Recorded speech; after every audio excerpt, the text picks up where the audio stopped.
Assalamualaikum wahai sobat jagat, dimanapun Anda berada, semoga Anda semuanya sehat, dilimpahkan rezekinya amin.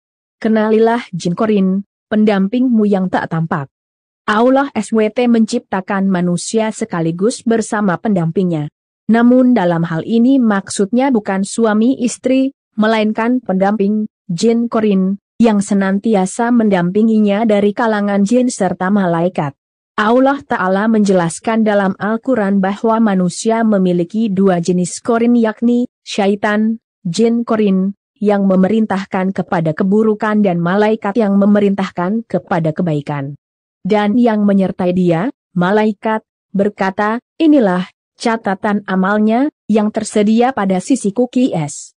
Kaf 23, yang menyertai dia, syaiton, berkata, pula, ya Tuhan kami, aku tidak menyesatkannya tetapi dialah yang berada dalam kesesatan yang jauh, QS. Kaf 27, oleh karenanya. Wajar bila setiap waktu akan terjadi perang antara kebenaran dan kebatilan dalam diri seseorang. Ini disebabkan oleh kehadiran si Jin Korin tersebut salah satunya.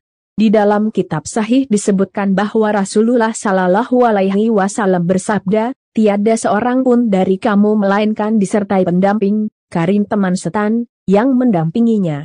Mereka bertanya, juga termasuk engkau, ya? Rasulullah beliau menjawab, ya, hanya saja Allah membantuku dalam menghadapinya, akhirnya ia masuk Islam, maka ia tidak memerintahkan kepadaku kecuali hanya kebaikan. Sesungguhnya setan itu mengalir ke dalam tubuh anak Adam melalui aliran darahnya. H.R. Bukhari dan Muslim. Ibnu Abbas berkata, setan bercokol di atas hati anak Adam. Maka apabila ia lupa dan lalai kepada Allah, setan menggodanya, dan apabila ia ingat kepada Allah maka setan itu bersembunyi. Al-Mutamir Ibnu Sulaiman telah meriwayatkan dari ayahnya, bahwa pernah diceritakan kepadanya, sesungguhnya setan yang banyak menggoda itu selalu meniup hati anak Adam manakala ia sedang bersedih hati dan juga manakala sedang senang hati. Tetapi apabila ia sedang ingat kepada Allah, maka setan bersembunyi ketakutan. Bagaimana menyikapi perkara soal setan atau jin korin yang tak bisa diindra ini? Jin korin pertama, tidak boleh menyepelekan atau berlebihan sebab rasa was-was dan takut kepada makhluk tersebut.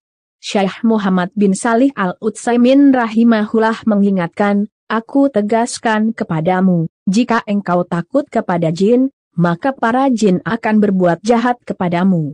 Oleh karena itu kebanyakan orang yang diganggu jin adalah karena dia takut kepada jin. Dalam urusan rumah tangga, ada kalanya manusia lengah dengan tipu daya setan, jin korin, yang senang mencerai-beraikan keutuhan rumah tangga. Karena program terbesar iblis adalah mencerai-beraikan suami dan istri. Rasulullah Shallallahu Alaihi Wasallam bersabda, sesungguhnya iblis meletakkan singgasananya di atas air, kemudian dia mengutus bala tentaranya, maka yang akan menjadi pasukan yang paling dekat dengan dia adalah yang paling banyak fitnahnya. Lalu ada yang datang dan berkata, saya telah berbuat ini dan itu. Maka iblis berkata, engkau tidak berbuat apa-apa. Kemudian ada yang datang lagi dan berkata, saya tidak meninggalkan seorang pun kecuali telah aku pisahkan antara dia dengan istrinya. Maka iblis mendekatkan dia padanya dan mengatakan, engkaulah sebaik-baik pasukanku. Muslim, nomor 2167.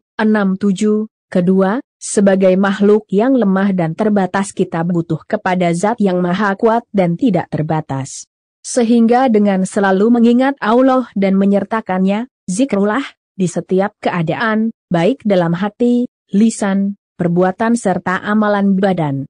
Allah Ta'ala akan menjaga dan melindungi kita dari tipu daya musuh Allah yang terkutuk alias setan atau jin korin ini.